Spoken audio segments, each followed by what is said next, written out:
In this video, we're going to be looking at the batteries and trying to see if they're contributing to the system. Sometimes you'll have a lithium battery fail or it'll pull itself out, and it'll be kind of difficult to tell if the battery is still functioning or not. So we're going to go through various methods. I'm going to zoom in on a lot of these videos so we won't have this wide shot, but I want you to see the whole system as we get started here. As we do this test, we're going to turn off the inverter using the remote switch. You can see the inverter light goes off. Then we're going to also come over and we're going to turn off the PV panels for the charge controller, turn off the charge controller, the DC breakers, and then finally the inverter breaker. At this point, we're now going to turn off all the batteries individually. And here we've got a battery breaker for each battery. We've turned off all batteries. Now we've isolated the positive from each of the batteries. And at this point, we can measure the battery voltage of each battery independent because they're no longer wired in parallel. So we're going to turn our voltmeter on DC, and then we're going to measure the terminals of the batteries directly. And so here we've got 13.33, 13.34, and 13.33. So they're all very close, within a hundredth of a volt. Ideally, you'd want to leave it like this for maybe 10 minutes and see if the batteries wander. They really should be within a tenth of the volt at the very maximum. If they're more than that, you'll need to contact us and we can try to figure out what's going on. Okay, for the next test, we verified that each of the batteries is on. The next test, we're going to turn the batteries back on. And they are labeled here, what number they are on the breaker. And then we're going to come and go ahead and turn on the charge controller here. So we've got the charge controller. We'll turn that on. And it starts up. And then we're going to turn on the PV breaker and get it charging. And we're going to let it start charging. I'll come back to you once it starts charging. Okay, so we started the charge controller back up. And as you can see here, we're getting about 380 watts coming in from the charge controller. With no loads on, there's no DC loads, there's no AC loads, all the power is going into the batteries.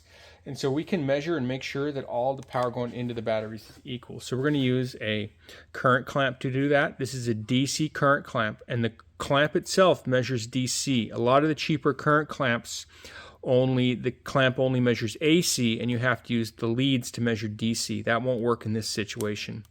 So we're going to turn on 40 amp. We're going to make it on DC and zero it. Then we're going to measure the current going in each of the batteries individually. So in this battery, we're getting 11 amps. It says minus, but I'm just holding it the wrong way. We can go this way. I flip it around. It'll be harder to see. There.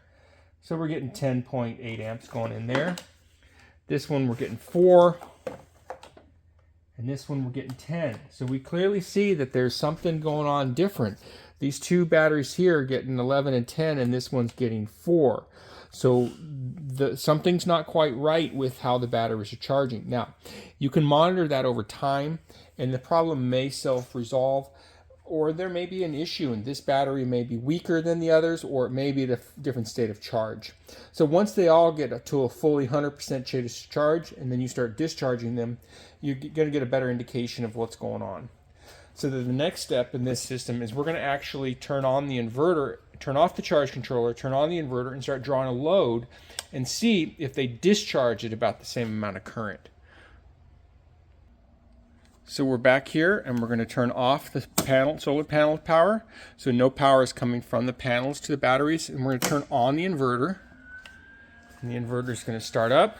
We're going to turn on the inverter remote switch here so that the inverter turns on. And you'll see the inverter light will start up in just a minute after it finishes booting. And then we're going to turn on this load here. This is just the heat gun, provide a 500 watt load. We'll turn it a little quieter so you don't hear that much noise. Okay, so the Mate 3 hasn't finished booting yet, but it'll eventually catch up to that. So now we can go down to the batteries, and we're going to measure the current flowing out of the batteries at this time. So here we've got 2 amps, here we've got 3 amps, and here we've got 2 amps. So again, there is a bit of a difference there. I'm going to turn a lot more power out of this heat gun here. Alright, so we're taking a lot more energy out now. We should get some more current. Sorry for the noise. So here, it's actually getting, if we change it above that, we're getting 47 amps out of this battery, 44 amps out of that battery, and 45. So they are discharging at a reasonably close approximation. So we're going to have to keep monitoring and see how these things work. But because they are all contributing approximately about the same amount of power to the load, we're going to say that each of the batteries is functioning. Now, how much capacity each battery individual is able to provide is not something we can judge from this, but we can say that they're all working and providing some power to the system.